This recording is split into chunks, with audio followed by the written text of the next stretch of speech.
With me, I have Sachin Pilot. Everyone knows who he is, and I'm quite excited to have you here. Thank you. So, I have a few questions, and I want to start with my favorite question because this is something very personal to me. So, you were a 4G Forces kid as well, right. and what do you think about this current narrative of nationalism that's been doing rounds for a few years now? But I think in this country we don't need anyone to certify how nationalistic you are. Everyone is free to express how he or she loves their country. This new definition has arrived only in the last few years. Because how much I love my country and how patriotic I am, it doesn't need the sanctions of people from all corners of the earth. And also the fallacy people have is that young people are not as patriotic or as nationalist as previous generation perhaps. And that's not true. Patriotism, nationalism is getting a narrative that is removed from what the reality of the situation is. And people mustn't fall for that. Yeah, I totally agree with it. You do come from this very vast, large legacy. So, how much of it do you think is a burden and how much of it is a privilege? And how do you see it? It depends how you look at it. I think it's a bit of both. Because if you belong to a family that has politicians in it, you're always compared. So you have to perform at least as well as the one in your family has done. On the other hand, it does give you that initial opportunity. But I can tell you, the voters in this country, to say the least, are ruthless. So if you don't perform, if you don't do well in your job, if you are not performing up to the expectations, they will boot you out, no matter whose nephew, grandson, daughter, son you are. My father was in politics because he chose to give up his job as a fighter pilot in the Air Force and then enter public life for a purpose. And he only did politics for 18, 19 years and he made a name for himself.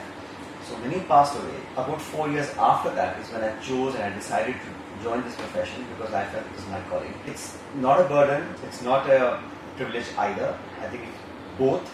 I'm very proud to be my father's son. Being a member of a political family must not be a disqualification. Just as it should not come with tremendous advantage, it really can't be a disqualification. And if your heart is in it, if you are getting elected by the people, if you're getting the support and the blessings of the voters, then I see nothing wrong in someone wanting to join the political process. And you get elected, right? It's not that you're appointed to a position. So you have to win people's trust as you go along.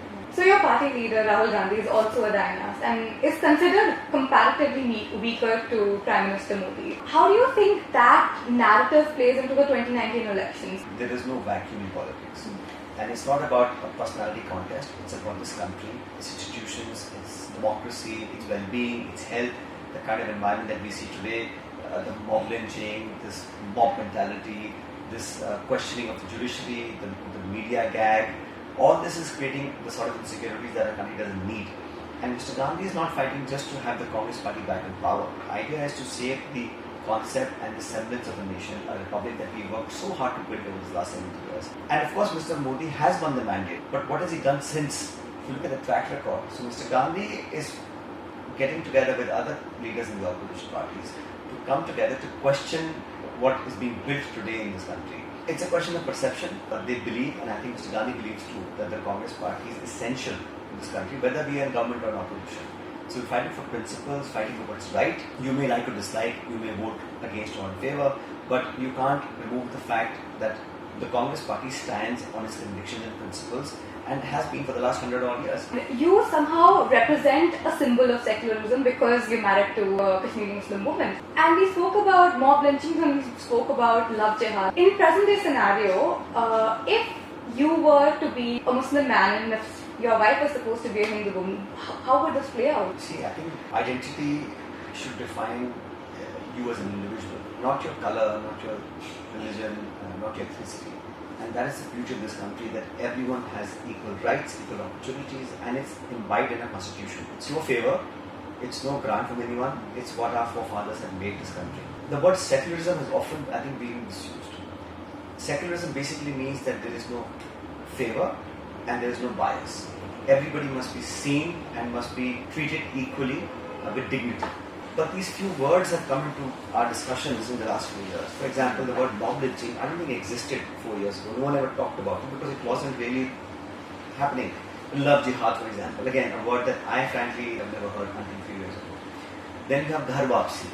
Then you have all these things that are rooted in religious biases and they have been politicized for political gains. Now, should the current government and the current party in power not focus on vegetable prices, job creation, farmer suicide, security and protection of women. Those are core issues. But Ganesh ji ko doodh pilana, Ram Mandir, Ayodhya, Masjid, and everything is done with the prism of political advantage.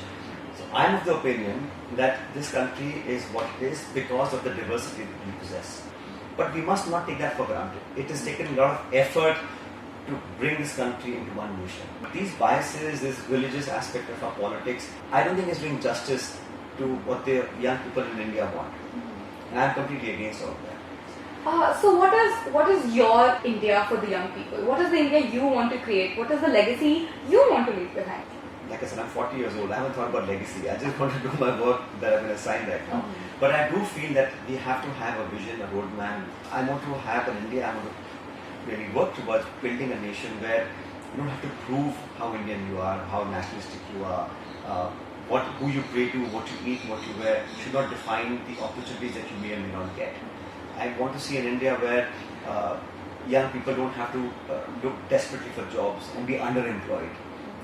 I wish that our country can be rid of the misery of death and destruction and malnourishment and sexual abuse. I also want to see a country in India where young people have healthy debates, healthy confrontation of ideas, but not of violence, not of physical manhandling. And I really sometimes feel that we as a generation haven't done quite as much as we should have to secure those values in our systems. But are we being able to transfer the value systems that we took from our parents and grandparents into the next generation?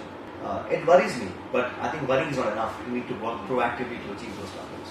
So you've held the portfolio of the Telecom and IT Minister, and today IT has blown up. Social media is hell right now, and it's out of control. I was trolled, and I still have a huge file in the Delhi police, and nothing has happened out of it because of the IT system. And how would you have done it differently, or do you suggest, is there any suggestion you would want to give the current government? I think we've had a lot of regulations, a lot of laws passed, and quite frankly, almost every law is open to misinterpretation and misuse.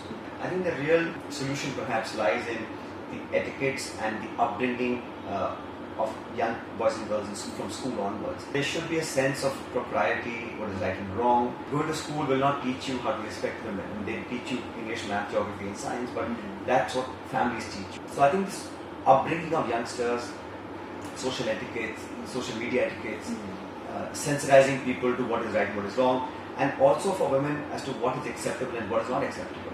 All those lines have to be clearly drawn, and that happens in the formative years of pre-teen and teenage. And legislation will always move, with a lag. Yeah. It may not cover all the boxes. So I don't think there's a ready solution, but it's something that is a reality, and it's best to confront it and not live in denial. And do you think your government can create this environment better? I think governments alone can't do it.